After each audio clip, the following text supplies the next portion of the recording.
Hey there, so Michael here. Today's Tuesday night.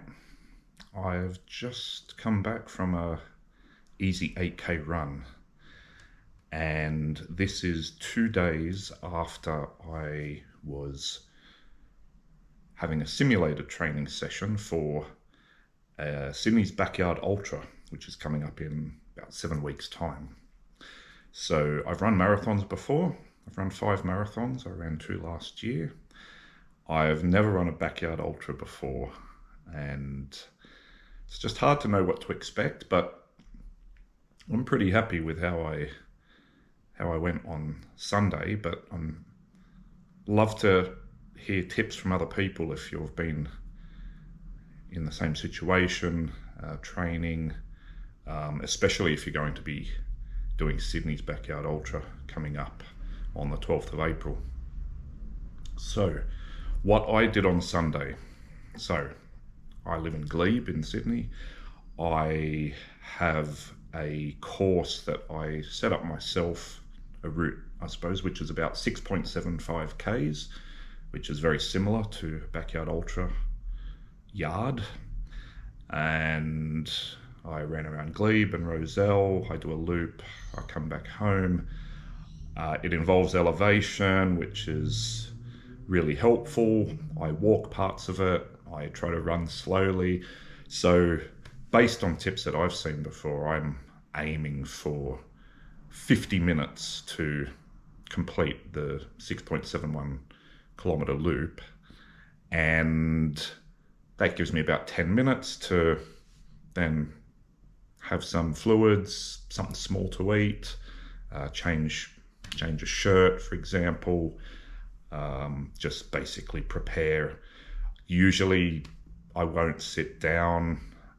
What I actually did on Sunday, which was my second attempt, as I said, I'd done one before in December where I ran 5 yards, so I covered about 35 Ks over 5 hours.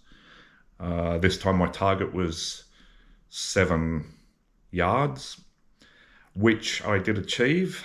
I'm very happy about that. It was tough by the end, and because I had a bit of knee pain, but I had managed pretty well for the first 2 yards, and then in the 3rd yard, I had a little bit of pain in my right knee, which was concerning, but that disappeared quick enough. So I continued on. I made sure I tried to keep stretching in my 10-minute breaks, but before each hour would start again. And I managed okay up until the 7th yard when I was about 44 kilometers into it. And let me just say that I've run 5 marathons before. I've never gone past the marathon distance. So this was the first time I've ran or walked an ultra marathon status. I did end up getting up to 50 Ks, which I was quite proud about. So, but in that last lap, when I was about 44 Ks and I started, I had quite a bit of knee pain. I really thought I was going to have to stop, just being in training and not wanting to injure myself before the event.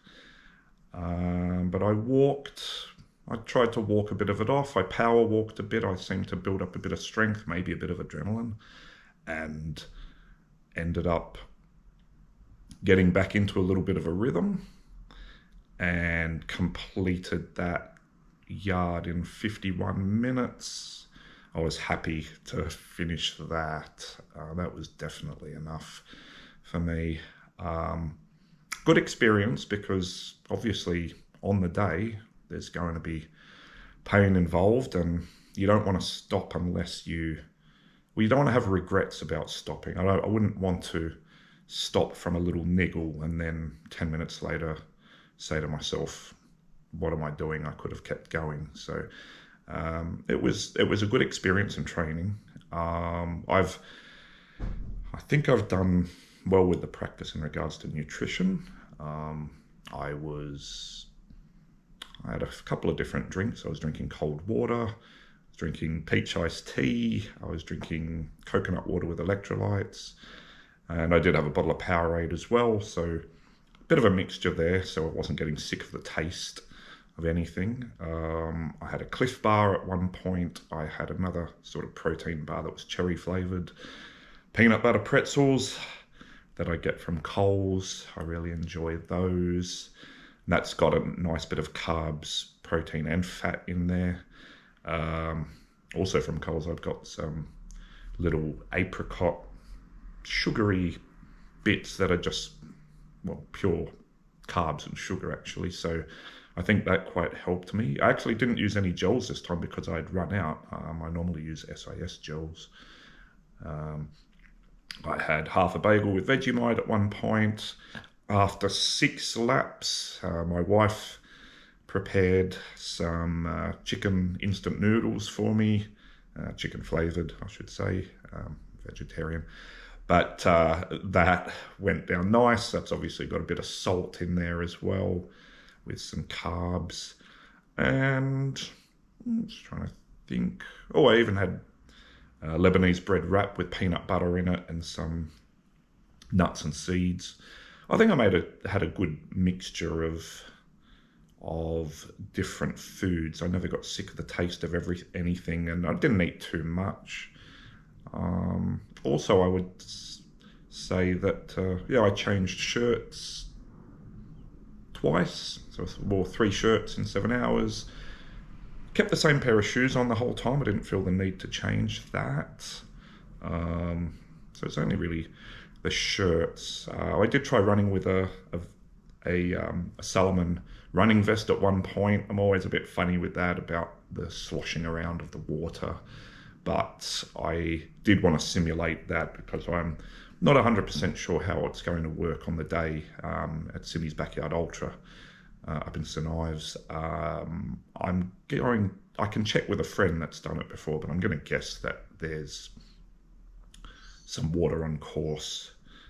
You might have to carry your own cup, I suppose. So anyway, I was happy with that. I skipped my HIIT class yesterday because I was worried about my legs, but I was surprisingly feeling fresh enough today, 2 days later, to just go for a very slow 8-kilometer run after work tonight. So pretty pleased with myself, and I'm just having a chat with you now after that.